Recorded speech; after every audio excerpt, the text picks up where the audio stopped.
UGC roll back. जी हाँ, यह नारा आज पूरे देश में गूंज रहा है। पर सवाल ये है कि जब SC/ST एक्ट होने के बावजूद सरकार को यूजीसी का नया कानून क्यों लाना पड़ा।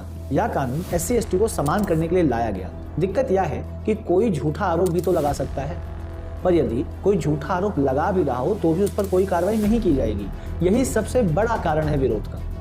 इसका एक उदाहरण भारत के एक कॉलेज में देखने को मिल चुका है, जहां एक ऐसा लड़का जो जनरल कास्ट की लड़की को प्रपोज करता है और वह साफ साफ मना कर देती है और वह उसको धमकाता है कि मैं तुम्हारे ऊपर केस कर दूंगा। यही कारण है कि आज पूरा स्वर्ण समाज यानी जनरल कैटेगरी बीजेपी सरकार से नाराज है और इस कानून का विरोध कर रही है, क्योंकि हमेशा देखा गया है कि चुनावों में लगभग 53% वोट जो बीजेपी को मिलते हैं वह जनरल कास्ट ही देता है। तो सवाल यह है कि भाजपा अपने ही वोटर के साथ धोखा क्यों कर रही है।